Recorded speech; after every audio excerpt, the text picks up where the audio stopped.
नाथ मुझने मति शुद्ध देजो, हइये सदा सेवक भाव रहजो।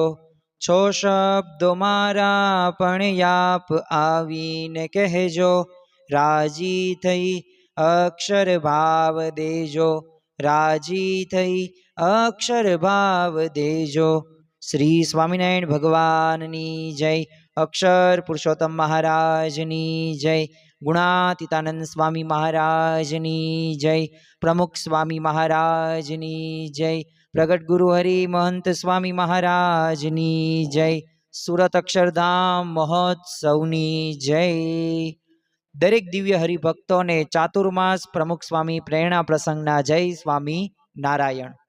आज आपणे ब्रह्म स्वरूप प्रमुख स्वामी महाराजना जीवन प्रसंगोनी वातो करवाना छीए, परंतु छूटाछवाया जीवन प्रसंगो नहीं, परंतु एक विषय उपर आ प्रसंगो आपणे सांभळवाना छीए। अने जे आपणे दिवसथी लईने रात्रि सुधी 24 कलाक 365 दिवस जे आपणे सत्संगनी अंदर अने घरनी अंदर पण एक विचार तो सतत करता ज हशुं के घणी बधी वखत कथा वार्ता सांभळता होईए छे, वचनामृतने स्वामीनी वातोनुं पण नित्य आपणे वांचन करता होईए छे। अने जे प्रमुख स्वामी महाराज, जे महंत स्वामी महाराज, जे एमनी भगवान प्रत्येनी जे भक्ति संबंधी क्रियाओ छे जेने आहनिक कहेवामां आवे छे, तो ए जे रीते जोड़ाय छे एवी रीते आपणे जोड़ाई शकता नथी। तो आवा घणा बधा प्रकारना विचारो आपणा मननी अंदर आवता होय छे। तो आम तो आजना पवित्र दिवस एटले त्रिवेणी संगम छे। एक तो चातुर्मासनो प्रथम दिवस, त्यारबाद देवशयनी एकादशी अने गौरी व्रतनो शुभारंभ थाय छे एटले प्रथम दिवस। एटले आ पवित्र दिवसे आपणे सर्व कोई एकठा थया छीए। तो प्रमुख स्वामी महाराजना जीवननी अंदर ए भक्ति संबंधित क्रियाओ तेवी भगवान प्रत्ये केवी रीते जोड़ाण एमनुं हतुं, तो एना अद्भुत प्रसंगो आजे आपणे सांभळवाना छे।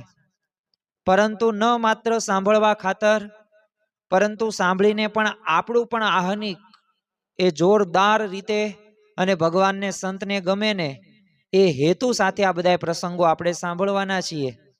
आम तो भगवानना दर्शन होय, पूजा होय, आरती होय, दंडवत होय, कथा होय, चेष्टा होय, सत्संग होय, रवि सभा होय, परासभा होय, युवक होय तो युवक सभा, वडील होय तो संयुक्त सभा अथवा तो साहित्य वांचन होय, आ बधाय ते एक आहनिकना अंगो छे। हूँ तमने प्रश्न पूछूं के तमे दररोज ते चेष्टा बोलो छो, तो जवाब हाँ के ना आवशे। हूँ तमने एम पूछूं के दर युवक सभा के रवि सभा में तमारी हाजरी होय छे, तो 50-50% आपणी पासे जवाबो होय छे, पण ए आहनिक बराबर नथी होतुं ने एटले 50-50% आपणे कहेवुं ज पड़े छे। पण आजे आपणे प्रमुख स्वामी महाराजने एवा प्रसंगोनी वात करवाना छीए अने एमना प्रसंगोमांथी प्रेरणा आजे प्राप्त करवाना छीए। कारण के नियमितपणे जो आपणे आहनिक करीए ने तो अंतरनी अंदर शांति रहे छे। जेने जेने पण आहनिक बराबर रीते नियमितपणे करेला छे तेओने भगवान ने संत जेवो आनंद थयो छे अने भगवान अने संतनी पण प्रसन्नता प्राप्त थाय छे। अने साथे साथे ए जोड़ाण रह्युं ने एमां पण वृद्धि ए पामे छे। कारण के आपणे तो अल्टिमेट अक्षर रूप थईने पुरुषोत्तमनी भक्ति करवानी, अक्षर रूप थवानुं, ब्रह्मरूप थईने परब्रह्मनी भक्ति करवानी छे। आज आपणो एक जीवननो लक्ष्य छे। तमे जो प्रमुख स्वामी महाराज पोते पूर्ण हता, पण छतां पण एमना जीवननी अंदर ए आहनिकनो केवो आग्रह हतो ने एवा प्रसंगो आज आपणे सांभळवा छे। हवे आ प्रसंगो केम सांभळवा पड़े? आ प्रसंगो सांभळीने आपणने पण ख्याल आवे केटली दृढ़ता आपणे पण आपणा आहनिकमां राखवानी छे। कारण के प्रेरणा लेवी खूब जरूरी है। जो आपणे आपणी गुणातीत गुरु परंपरा में ते प्रेरणा लईए नहीं तो पछी आपणे केवा बनीए? अरे कोईक सामान्य क्रिकेटर होय ने ए पण पोतानो आइडल, पोतानो आदर्श ने कोईक ने राखे छे। कोईक रोहित शर्मा ने राखे, कोईक विराट कोहली ने राखे, कोईक महेंद्र सिंह धोनी ने राखे, तो कोईक सचिन तेंडुलकर ने राखे। तो एम आपणे पण आध्यात्मिक मार्गनी अंदर આપણે એકાંતિક ધર્મ સિદ્ધ કરવો છે ને આહનિકમાં દ્રઢતા કરવી છે તો આપણી સમક્ષ આપણા ગુરુ તે આપણે આદર્શ રાખવાના છે. 1997 ની અંદર અમદાવાદની અંદર પ્રમુખ સ્વામી મહારાજ બિરાજમાન હતા. હવે સ્વાભાવિક રીતના જાન્યુઆરીના મહિનાઓ જે ચાલતો હતો તો એમાં એ સમયની અંદર 100 ડિગ્રી તાવ પ્રમુખ સ્વામી મહારાજને હતો અને વધુ આરામ કરીને સવારે 9 વાગ્યે પોતે જાગૃત થયા. હવે તાવ એવો કે ઉતરે જ નહીં. એટલે નિત્યક્રમથી નહીં તે પરવાર્યા પછી યોગીચરણ સ્વામીએ પૂછ્યું કે ઢીલાશ લાગતી હોય તો મોટેરા સંતો પૂજા કરી લે, એવું કરવું છે? તે સ્વામી બાપા કે અહીંયા બેઠા પૂજા કરી લઈશું, પાથરો પૂજા. અને પલંગની જમણી ધાર આગળ ઉત્તર મુખે પૂજા ટીપાઈ ઉપર પાથરી અને સ્વામી બાપા પલંગ ઉપર બિરાજમાન થયા. હવે લેન્સ વગર જાડા ફ્રેમના ચશ્મા, ચોકઠા વગરનું મુખ અને માંદગી નબળાઈ અને થાકની અસર હતી, છતાંય પ્રમુખ સ્વામી મહારાજે ત્યારે જાતે પૂજા કરી. તો જો સ્વામી બાપાની જે આહનિકની આવી લગ્ની જોઈને બધાય સંતો સેવક સંતો નતમસ્તક થઈ ગયા. તો પૂજા કરવામાં કેટલી દ્રઢતા હતી એ આપણને આ પ્રસંગના આધારે ખ્યાલ આવે. હવે આપણે કંઈક લગ્ન પ્રસંગમાં બહાર ગામ જવાનું થાય તો પ્રથમ તો આપણે પૂજા જ ભૂલી જઈએ છીએ. પૂજા લઈ જઈએ ને પછી પૂજા કરીએ તો પ્રશ્ન થાય ને, પણ પહેલા પ્રથમ ભૂલી જ જઈએ છીએ. પણ જો અહીંયા પ્રમુખ સ્વામી મહારાજ આવી માંદગી વિપરીત પરિસ્થિતિ વચ્ચે પણ પોતે એ આહનિક ભૂલ્યા નથી. 2011 ની અંદર ભરૂચની અંદર પ્રમુખ સ્વામી મહારાજ પોતે વિરાજમાન હતા. હવે મોડી રાત્રે આરામમાં પોતે પધારેલા. હવે પછી એમને હૃદય રોગનો હુમલો આવે છે. હવે હૃદય રોગનો હુમલો આવ્યો એટલે દુખાવો તો સખત હતો. એટલે સેવક સંત યોગીચરણ સ્વામીએ સારવાર શરૂ કરી દીધી ને વહેલી સવારે સારવાર પૂરી થઈ પછી સ્વામી બાપા પોતે આરામમાં પધારે છે. પણ થોડાક જ કલાકોની અંદર હવે આરામ બાદ પ્રમુખ સ્વામી મહારાજ પોતે જાગે છે. એટલે આમ તો નિષ્ણાંત ડોક્ટરોએ પ્રમુખ સ્વામી મહારાજને સેવક સંતોને કહેલું કે 3-4 દિવસ તો સંપૂર્ણ એ પથારી વશ જ રહેવાનું છે અને આરામ જ કરવાનો છે. પણ ભગવાનને જ પોતાનું સર્વસ્વ માનનાર સ્વામી બાપાએ આ વાત ગળે કેમ ઉતરે? મંદિર પર ઠાકોરજીના દર્શને જવાને એમને હઠ પકડી. ડોક્ટરોએ સેવક સંતોએ ઘણી ના પાડી પ્રમુખ સ્વામી મહારાજને, તોય તે બોલો સ્પંજ બાથ ભરીને વ્હીલચેરમાં બિરાજીને ઠાકોરજીને દર્શન કરવા માટે પ્રમુખ સ્વામી મહારાજ પધારે છે. ઉતારે પધારીને પાછા નિત્ય પૂજા પણ એમને કરી લીધી. ઈ કાયઃ કશ્ચન વલ્લભઃ. શરીર કોને પ્રિય નથી? બધાયને પ્રિય છે. શરીર ઉપર વાત આવે ને એટલે પ્રથમ આપણે ધ્યાન રાખીએ છીએ. પણ જો સ્વામી બાપાએ તો હંમેશની જેમ ઠાકોરજીના દર્શન હોય, આહનિકનો જે નિયમ હોય તો એ દેહને અવગણીને પણ એમને જાળવી નાખ્યો છે. અને એ જ આપણને વર્તમાન કાળે મહંત સ્વામી મહારાજમાં પણ એ આપણને સાંગોપાંગ જોવા મળે છે. 2000ની સાલની અંદર જ તે પ્રમુખ સ્વામી મહારાજ છે ને ગઢપુર પોતે બિરાજમાન હતા. પોતે સારંગપુરી પૂર્વે હતા અને પછી ગઢપુર આવેલા એટલે ગઢડા. એટલે એક સેવક સંતોએ કીધું કે આપને વિનંતી કરવાનું મન થાય છે કે આજે છે ને સવારથી અત્યાર સુધી આપે 36 દંડવટ કર્યા છે અને હવે તમારી 80 વર્ષની ઉંમર થઈ ગઈ છે અને સ્વાસ્થ્ય પણ સારું નથી, તો બધે દંડવટ ન કરો ને તો સારું. આવું સ્વામી બાપાએ સાંભળ્યું ને ત્યારે સ્વામી બાપાએ કીધું દંડવટ તો કરવા જ જોઈએ. 8-10 મહિને આવીએ છીએ, રોજ રોજ થોડા કરવાના છે? બધે ક્યાં કર્યા છે? જે મુખ્ય સ્થાન હોય, મંદિર છે, અક્ષર ઓળી છે, વાડી છે, એ વળી બધે દર્શન કરતા આવ્યા હતા એટલે વિસામો પણ મળી રહે. એટલે સંતોએ કીધું જો આપના વતી અમે દંડવટ તમતાર કરી લઈશું. તો સ્વામી બાપાએ શું કીધું? ખાઈ એની ભૂખ જાય. હું ખાઉં છું તો એમાં તમારી ભૂખ થોડી જવાની. એટલે દંડવટ રહ્યા ને એ તો પોતે જ કરવા પડે. તો જો સ્વામી બાપાની આવી શ્રદ્ધા ભક્તિમાં એ તેજને ઉંમર સ્વાસ્થ્યનો પ્રભાવ પણ ક્યારેય તે એ પોતે ઝાંખો પાડી શકતો નહોતો. જો પ્રમુખ સ્વામી મહારાજે પોતાના વર્તનની અંદર, વાણીની અંદર, વિચારની અંદર એમને જીવન જીવ્યા છે અને એટલે આપણે એમના પ્રસંગોમાંથી એ દિવ્ય પ્રેરણાઓ પ્રાપ્ત કરીએ. જો આ ચાતુર્માસ મહિના દરમિયાન પ્રમુખ સ્વામી મહારાજના આપણે દરરોજ થોડાક એવા પ્રસંગોનું આચમન કરવાના છીએ, પણ ખરેખર એમના જીવન પ્રસંગો રહ્યા ને એ પ્રસંગો ઉપરથી પાછું આપણે પ્રેરણા પણ પ્રાપ્ત કરવાની છે કે જેમ પ્રમુખ સ્વામી મહારાજ આહનિકમાં આટલા બધા પોતે આગ્રહી છે, દ્રઢતા ધરાવે છે, તો એમ આપણે પણ આપણા આહનિકો રહ્યાને એ વ્યવસ્થિત રીતે આપણે કરવાના છે. 1977ની અંદર અમેરિકાની અંદર સ્વામી બાપાએ પધરામણી કરીને સાંજે 4:45 વાગ્યે ન્યુહેમનમાં પીપલગનના એક નટુભાઈની મોટલમાં પોતે પહોંચેલા. તો સાંજે તો 4:45 વાગ્યે પ્રમુખ સ્વામી મહારાજ બપોરનું ભોજન ગ્રહણ કર્યું.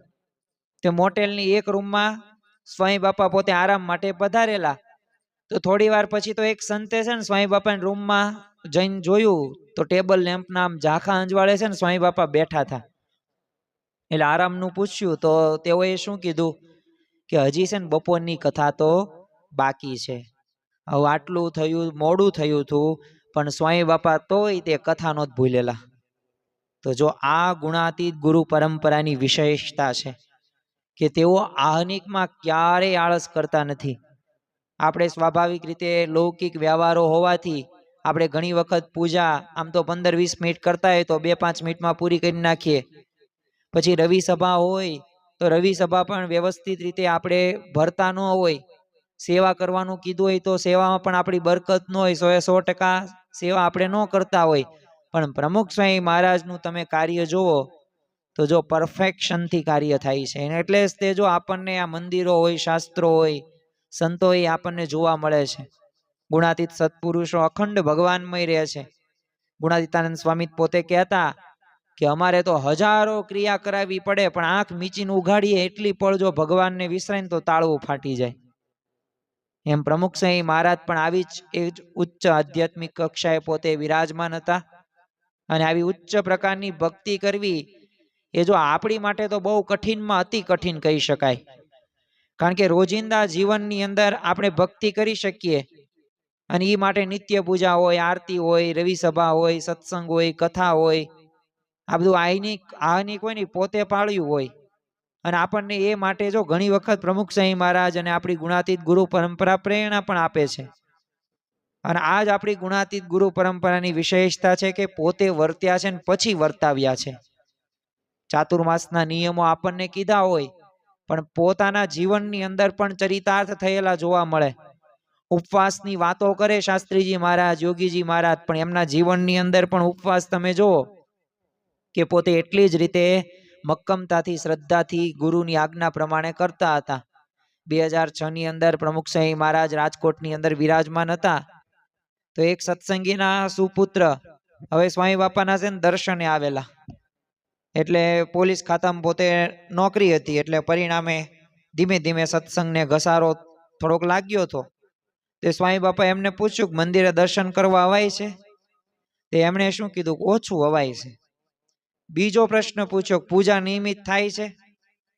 તે સામે શું કીધું, બાપજી સાચું કહું છું, નથી થતી. તે સામે પ્રમુખ સ્વામી મહારાજે કીધું, તો બાપ દાદાએ સત્સંગ કર્યો તે શું કામનો? તો જો સ્વામી બાપાએ લાગણી ભર્યા પ્રશ્ન પૂછીને આગળ વાત કરતા કીધું કે ગમે તે થાય, સવારે ઉઠીને 5 માળા કરી લેવી, પ્રાર્થના કરવી કે જે કાર્ય કરીએ છે ને સારામાં સારું થાય, સુખ રહે ને શાંતિ રહે. અને ખટકો ન રાખ્યો ને તો જુઓ સાવ કોરું થઈ ગયું, અંદર ખાલી થઈ ગયું. અમે આવીને અને લટક સલામ કરીને નીકળી જાવ તો એ શું કામનું?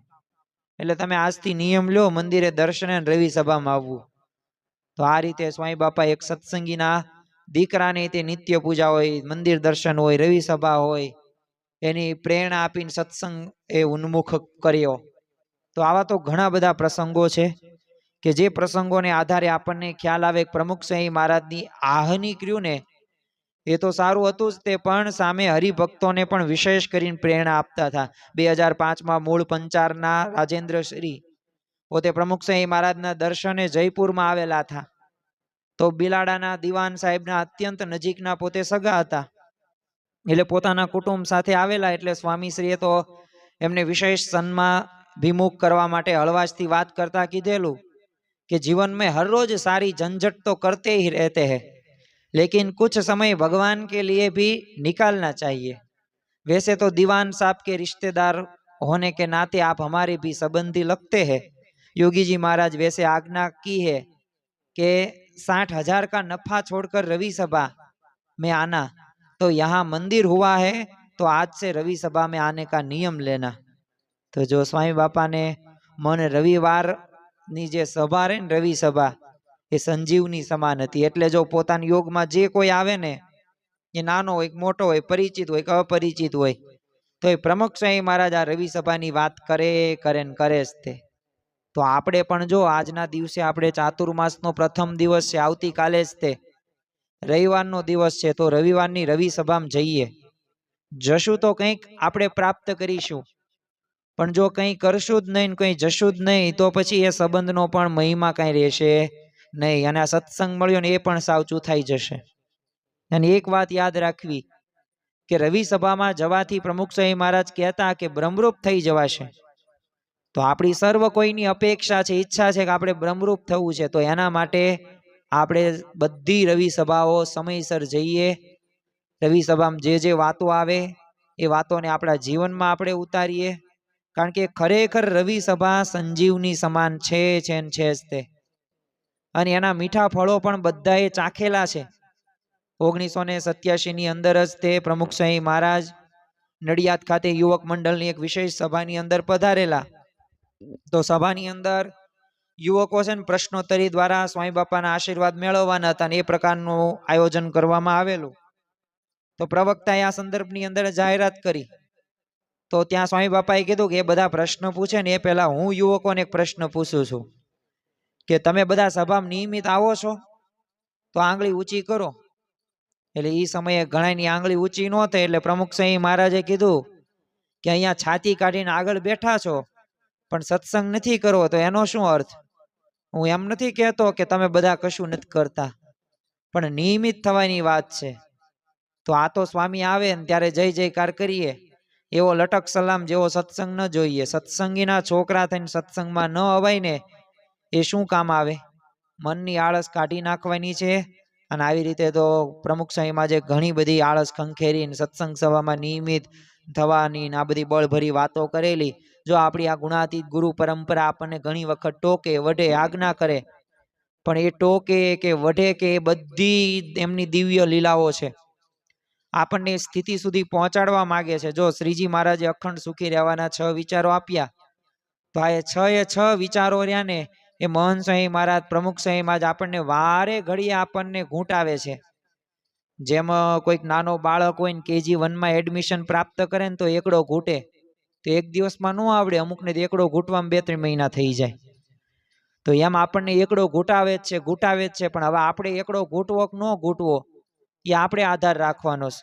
ચાતુર્માસ મહિનો રહ્યો તો એ તો 4 મહિના સુધી આવવાનું જ છે, પરંતુ પછી આવતા તે વર્ષે પછી એને એવા કોરા રહીએ તો પછી આ ચાતુર્માસમાં નિયમ જે પાલન કર્યું હોય એનું કાંઈ લેવા દેવા કહેવાય ને, એનું ફળ પણ કાંઈ પ્રાપ્ત ન થાય। 1982માં સારંગપુરની અંદર આશીર્વાદ આપતા તે પ્રમુખ સ્વામીમાં આજે કીધેલું કે જામનગરના બાળકે છે ને પ્રાણ છોડ્યો પણ નામ ન છોડ્યું। તો આપણે તો પૂજા કરવામાં પણ કોઈક વિઘ્ન આવે ને તો ઊંચે મૂકી દઈએ, પણ ભોજનની થાળી કેમ રોજ પૂંજીએ છીએ? બાથરૂમમાં કેમ રોજ અડધો કલાક આપીએ છીએ? તો પૂજા પણ રોજ અડધો કલાક કરવી। દાઢી કરવામાં સાધનો સાથે નથી લઈ જતા, તેમ બહાર ગામ જઈએ તો પૂજા પણ લઈ જવી। તો એમાં આપણે પણ પૂજા નિત્ય કરવાની છે, અને ખરેખર આ નિત્ય પૂજા રહીને એ આપણા જીવનમાંથી ક્યારેય ગૌણ ન થવી જોઈએ, એવી વિશેષ વાતો ત્યારે પ્રમુખ સ્વામી મહારાજે કરેલી। તો આપણે પણ સર્વ કોઈ તમે વિચાર તો કરો કે ભગવાને આપણને આવું શરીર આપ્યું, ભગવાને તમે 2019ની અંદર જ તે COVID-19 આવ્યો ત્યારે ઓક્સિજનની આપણને ખરેખરો ખ્યાલ આવ્યો। તો જો આ ભગવાને તો આપણને બધું મફતમાં આપ્યું, આ સૂર્યપ્રકાશ હોય, ચંદ્ર હોય, પાણી હોય, આપણે ગમે એટલા ખાડા ગાળીએ પણ પાણી આપણને પૂરતું મળે જ નથી મળતું, પણ ભગવાન જો વરસાદ વરસાવે તો નદીઓ પોતે આમ કહેવાય ને ખાલીઓ કરવી પડે। તમે અત્યારે સમાચારોની અંદર જોતા જશો તો વલસાડ ને તાપી, અમદાવાદ ને આ બધી જગ્યાએ કેટલો બધો વરસાદ વધુ આવી ગયો। તો જો આ ભગવાનનું આમ કહી શકાય, હા વધુ પડતો જે વરસાદ રહ્યો એ પાછું સારું ન કહેવાય, પણ ભગવાનની તો જો આ પોતે અલ્ગોરિધમ છે એમનું, અને આ એમની વ્યવસ્થા છે। આ એમની સિસ્ટમ છે, આ એમની પદ્ધતિ છે. એટલે એ પદ્ધતિ સામે જોઈએ ને તોય આપણે એટલા બધા ભાગ્યશાળી કહેવાય કે આપણને આવા ભગવાન મળ્યા. એટલું જ નહીં, બધુંય સંચાલન ભગવાનને સંત કરે છે. ગોંડલની અંદર 2002 ની અંદર પ્રમુખ સ્વામી મહારાજ બિરાજમાન હતા. તો બાથરૂમમાં જઈને છે ને પલંગ ઉપર પ્રમુખ સ્વામી મહારાજ બેઠા અને જળપાન કરીને સામે ઘનશ્યામ બેઠો હતો. એટલે એના સામે જોઈને બોલ્યા કે કાંઈ કહેવું છે? તે સેવક સંતે કીધું કે ઘનશ્યામ તિલક ચાંદલો કરાવીને ના પાડે અને હજુ એનું મન તૈયાર થતું નથી. અને પછી તો સ્વામી બાપા એને કીધું કે લગ્ન થાય ને ત્યારે સાસુ ચાંદલો કરવા આવશે ત્યારે કરવા દઈશ? ના ના, મારે ચાંદલો નથી કરવો. એમ તું કહીશ ત્યારે? તે ઘનશ્યામ તો દાંત કાઢવા લાગ્યો. તે સ્વામી બાપાએ કીધું જો સાસુને રાજી કરવા ચાંદલો કરવા દે તો એમ ઘનશ્યામને કપાળ ચાંદલો કરતા હોય એમ પછી તો જમણા હાથનો અંગૂઠો અડાડીને સ્વામી બાપાએ શું કીધું કે આ તિલક ચાંદલો આપણે સાધુને રાજી કરવાનો છે અને ભગવાનને રાજી કરવા કરીએ છીએ, તો એમાં ક્યાં વાંધો છે? અને લોકોના તો શહેર શરમ નીચે દબાઈ દટાઈને જતા આપણે આ અનિકના સ્વામી બાપા જો રાજીપાના એક વિચારથી એક પુનર્જીવિત કરી દેતા ઘણી બધી વખત. મહંત સ્વામી મહારાજ પણ કહે છે ને ભપકાદાર તિલક ચાંદલો કરવો. તો આપણે તિલક ચાંદલો ન કરતા હોય તો કરવો.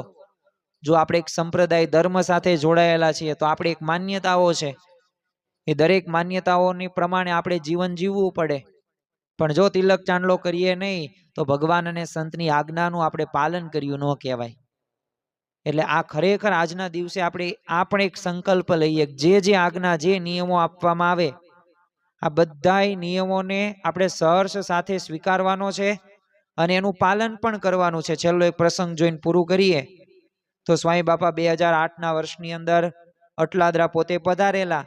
તો ત્યારે એક યુવકે છે ને તેઓ ઉપર પત્ર લખ્યો. હવે યુવકે નિયમિતપણે વચનામૃતને સ્વામી બધી વાતો હતી એ વાંચવાનો નિયમ લીધેલો અને એની બધી વિગત લખેલી હતી. એટલે આ સંદર્ભની અંદર છે ને સ્વામી બાપાએ યુવકને આશીર્વાદ આપતા કીધું કે આ સત્સંગની ભજન ભક્તિની વિશેષ દ્રઢતા થાય ને એવા આશીર્વાદ છે. અને વચનામૃતને સ્વામીની વાતોનું વાંચન કરે છે તો ધીરે ધીરે સમજાશે અને જ્ઞાન થશે. માટે દરરોજ એ વચનામૃત અને 5 વાતોનું વાંચન કરજે અને સમય મળે ને તો જીવન ચરિત્રનું પણ 1-2 પાના જરૂર વાંચજે.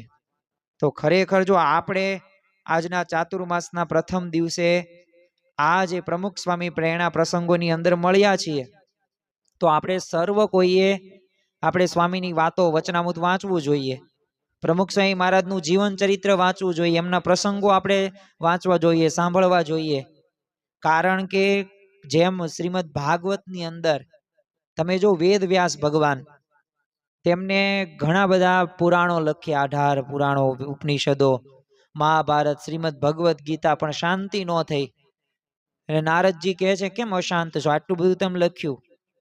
અને ત્યારે સ્વાભાવિક રીતે એમની પાસે કોઈ જવાબ નહોતો, પરંતુ નારદજીએ કહ્યું કે તમે આ બધું લખ્યું બરોબર, તમે પણ પ્રગટના ચરિત્રો નથી લખ્યા. અને પછી જો વેદ વ્યાસ ભગવાને શ્રી કૃષ્ણ ભગવાનના ચરિત્રો લખ્યા અને અંતરમાં એવી શાંતિ થઈ ગઈ. અને આજે તમે જો શ્રીમદ ભાગવત ઉપર કથા પારાયણો થાય છે, ઘણા બધા મુમુક્ષુઓને સાચું જ્ઞાન પણ પ્રાપ્ત થાય છે. તો ખરેખર જો આપણે આ રીતે આગળ વધવાનું છે. ભગવાનને સંત રહ્યા ને એ તો જો આપણા એમના ચરિત્રો ઉપરથી આપણને ઘણા બધી શાંતિઓ તો પ્રાપ્ત થાય છે, પણ કેવી રીતે આપણે ગુરુની આજ્ઞા પ્રમાણે, ભગવાનની આજ્ઞા પ્રમાણે આપણે જીવન જીવવાનું છે તો આવા પ્રસંગોને આધારે આપણે કહી શકીએ. તો આવી જ રીતે આપણે સર્વ કોઈએ સાંપ્રદાયિક ગ્રંથોનું વાંચન કરવાનું છે અને એ બળ અને પ્રોત્સાહન ભગવાનને સંત આપે જ છે. તો આમ તો ઘણા બધા આહનિક છે, ચેષ્ટાનું પણ આહનિક છે, પૂજાનું જેમ વાત કરી આપણે, સાથે સાથે આરતી હોય, દંડવટ હોય, ભગવાનના દર્શન હોય.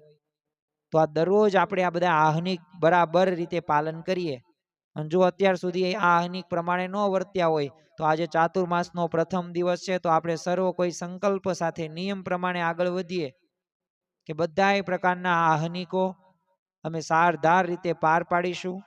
અને ખરેખર અમને એવી બળ બુદ્ધિ શક્તિ આપજો કે પ્રમુખ સ્વામી મહારાજના જીવન પ્રસંગો દ્વારા એ આહનિકની અંદર ભગવાનની એ ભક્તિ સંબંધી બધી ક્રિયાઓની અંદર એ અમે એકાગ્ર ચિત્તે જોડાઈએ અને ખરેખર અમારે ભગવાનને સંતને જ રાજી કરવા છે ને એ માટે જ તે ભગવાન સંબંધી જ ક્રિયાઓ કરવી છે તેવી બળ બુદ્ધિ અને શક્તિ આપજો. શ્રી સ્વામિનારાયણ ભગવાનની જય.